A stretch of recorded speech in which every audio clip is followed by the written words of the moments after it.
कि कल ही सिंहेश्वर में लगभग एक गाड़ी, लगभग मुझे लगता है 230 कार्टन के आसपास शराब बरामद हुआ है, जो कि सिंहेश्वर चुनाव के लिए स्पेशली मंगाया गया था।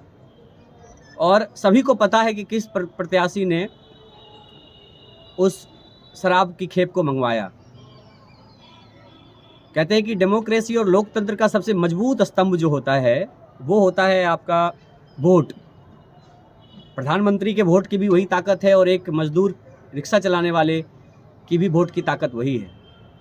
लोग गुमराह करना चाह रहे हैं लोगों को और लोकतंत्र खतरे में है। मैं ये नहीं कहता हूं कि मैं सबसे अच्छा कैंडिडेट हूं, मुझे ही वोट दें। मैं आम जनों से एक अपील करना चाहता हूं कि जो आपके भविष्य के साथ खिलवाड़ करने के लिए यहाँ पे आए हैं, जिन्होंने पैसे का बोड़ी खोल के रख दिया है आपके सामने में, 28 तारीख के बाद वो नज़र नहीं आएंगे। जनता को गुमराह करने के लिए तरह तरह का हथकंडा अपनाया जा रहा है। जनता बहुत भोली है, उनको ठगने का प्रयास हो रहा है। ठीक बात है, उनको मजदूरी दी जा रही है, लगभग 200-300 लोगों को साथ में रख करके घुमाया जा रहा है कि भाई ठीक है साथ में घूम रहे हैं, अच्छी बात है। लेकिन उनको शराब परोसना, जबकि बिहार में शराब बंदी है और हाल ही में शराब के कारण लगभग 37 से 40 लोगों की मृत्यु हुई है। और उस स्थिति में अगर वोटर्स को शराब पहुंचाया जा रहा है घरों पे, अगर वोटर्स को लुभाने के लिए, उनके मत का गलत प्रयोग करवाने के लिए पैसे का अंबार लगा दिया गया है, पैसा खर्च किया जा रहा है और भाड़े के लोगों को ला करके पंचायत, ये चुनाव जो है वो सिंहेश्वर नगर पंचायत का है, दूसरे पंचायतों से लोगों को ला करके भीड़ इकट्ठा करके जनता को गुमराह करने का प्रयास किया जा रहा है। लेकिन सुखद बात यह है कि आम जनता जो है वो भी समझ रही है, जो पढ़े लिखे लोग हैं, जो समझदार लोग हैं, जो जान रहे हैं, उनको दिखाई दे रहा है कि जो लोग आज इनके में घूमते हैं कल उनके में घूमते हैं। तो ये इन्हीं सारी बातों के संदर्भ में हमने प्रेस कॉन्फ्रेंस बुलाया है।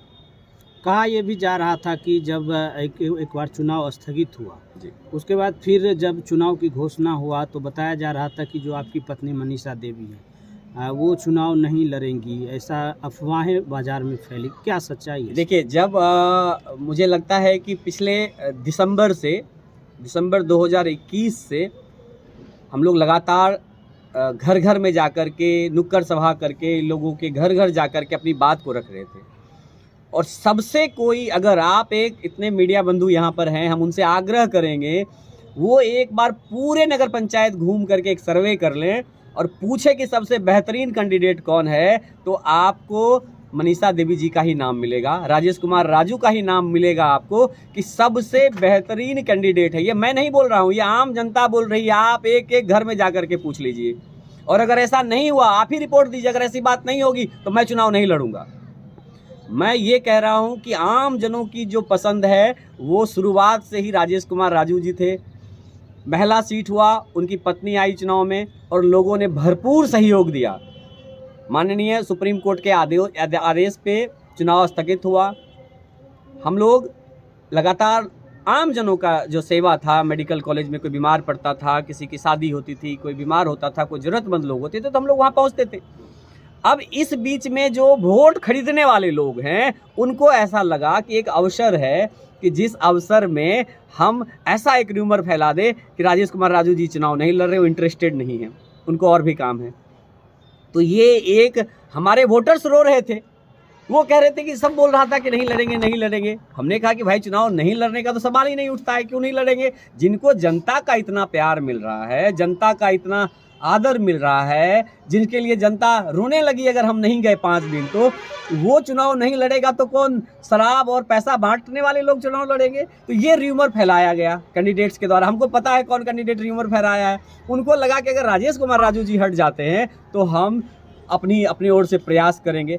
आप करोड़ों रुपया एक तरफ है और राजेश कुमार राजू जी जो समाज के लिए चेहरा है, जो मनीषा देवी जी चेहरा है, जिनका चुनाव चिन्ह प्रेशर कुकर छाप है, वो आम जनों के दिल में बसता है, आप उसको ऐसे नहीं निकाल सकते हैं। कैसे आप कह देंगे? तो ये लोगों ने एक झूठा अफवाह फैलाने का प्रयास किया, क्योंकि सबसे मजबूत कैंडिडेट के रूप में हम लोग थे।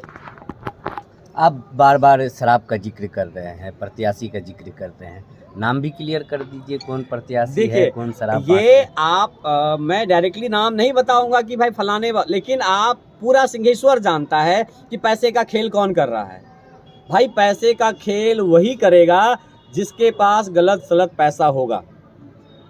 और पूरे सिंहेश्वर में मैं बार बार आपसे कह रहा हूं कि आप सर्वे कर लीजिए, अगर एक नंबर का कैंडिडेट मनीषा देवी जी नहीं हुई, राजेश कुमार राजू को लोग पसंद नहीं करेंगे, आप रिपोर्ट दे दीजिए, मैं चुनाव नहीं लड़ूंगा।